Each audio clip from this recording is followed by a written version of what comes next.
a thought, a sound, the firstborn of God.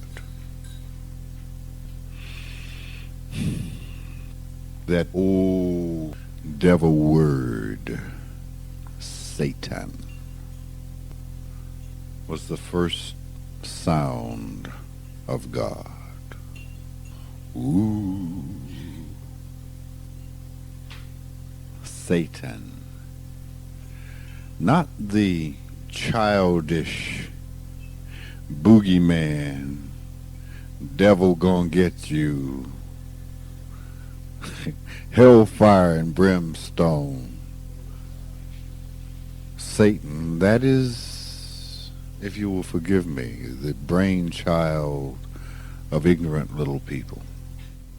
People who do not take the time to understand, but really just make an assumption and say, I understand. Well, they don't. The firstborn of God was the principle of form. The principle of form. Earth, air, water, fire, dust, smell, sound. It is a sound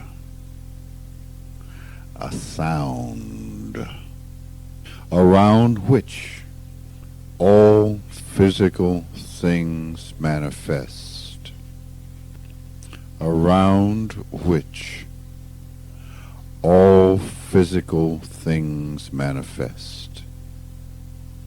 It is like a magnet. All like substance is pulled to the magnet. In the beginning there was the Word, and the Word was God.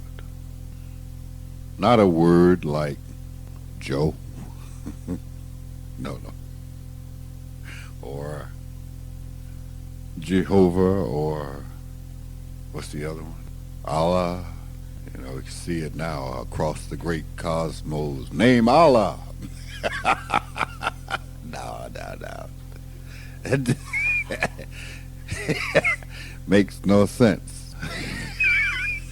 You just, yeah, right.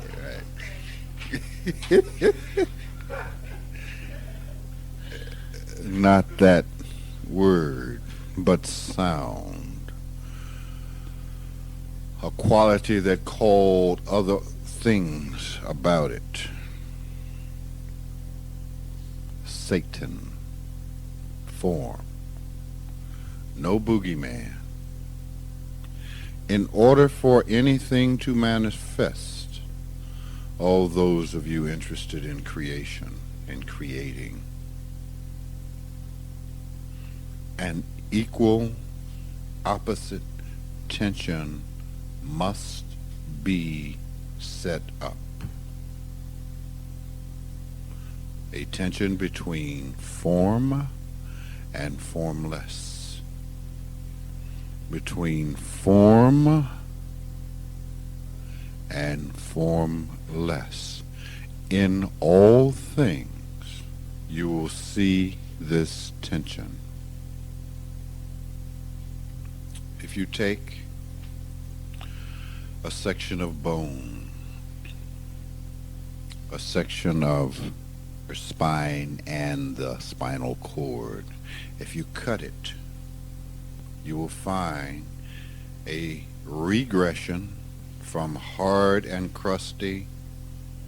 You get to the point where the marrow is, it is less hard and crusty, it is less solid, down to the spinal cord and to the thing, the fire, the electricity that runs through the cord, the formless energy, or the energy that is so fine in its formation it cannot be seen with the eye.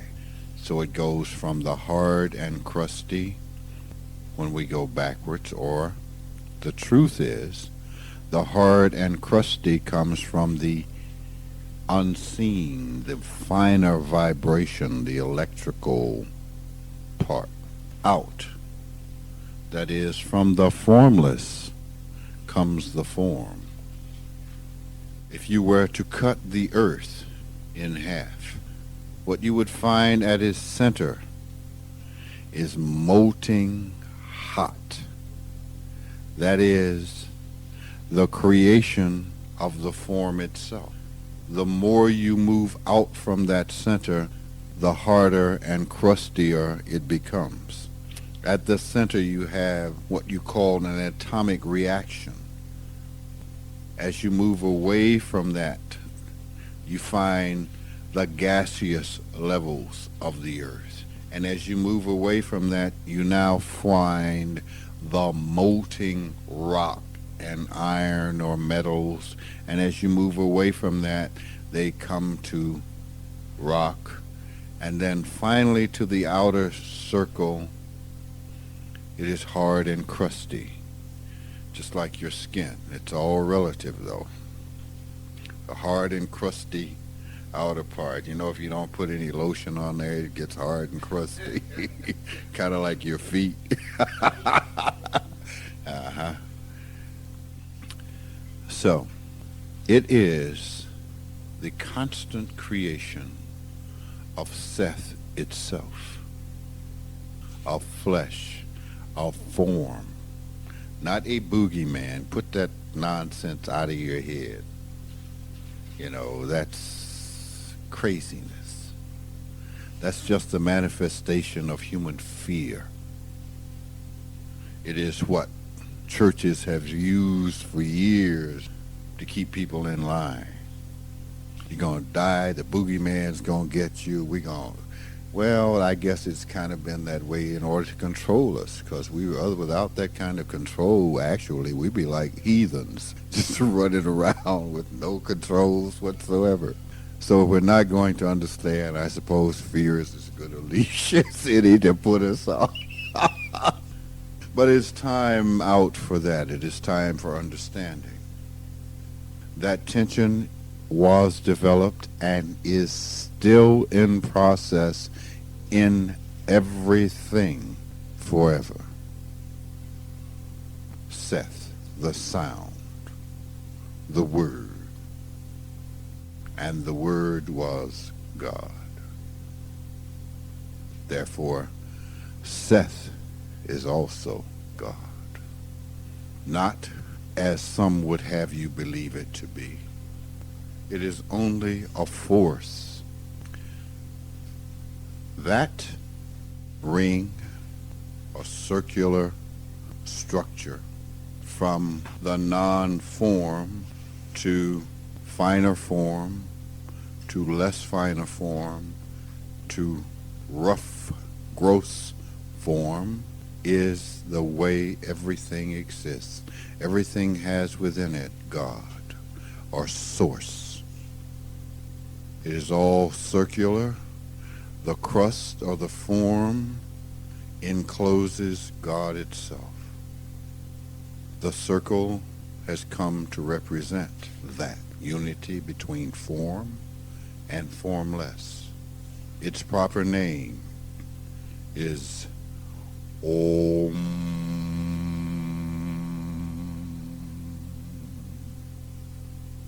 Its proper name in that is the sound, or that is the vibration of unity.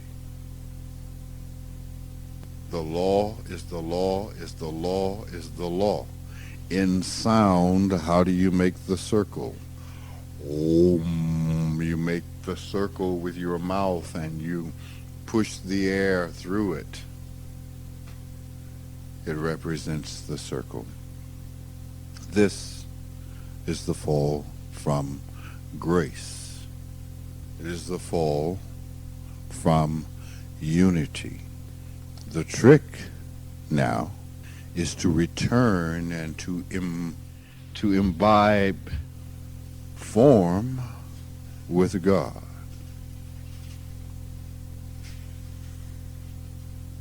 It is not saturated with God. It has as its center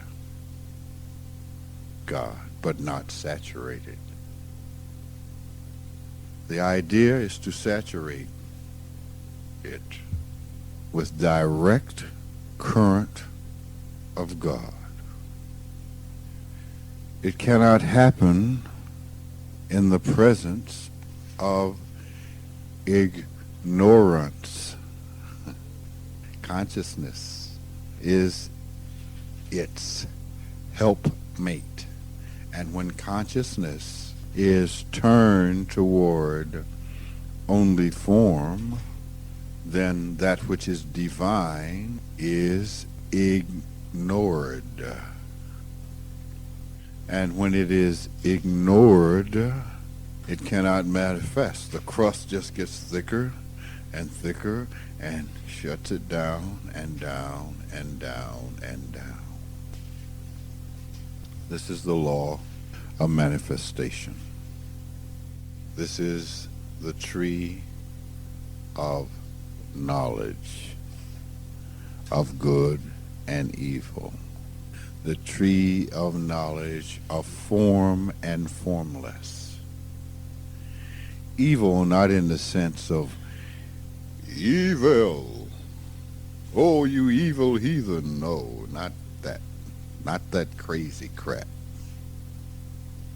Evil only in terms of form that is not saturated with formless, direct energy that is God.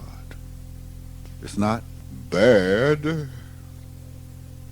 it's just not good. As the little girl said, it's just your situation. It's a situation, as any situation. It may not be pleasant, and it will not, at death, it will not be pleasant. Yes, existing in the condition of non-unity with God. To be entrapped in form, in consciousness entrapped in form, what happens is when the body shuts off, the consciousness remains entrapped in it for, who knows, thousands of years until it realizes, oh, I'm not dead.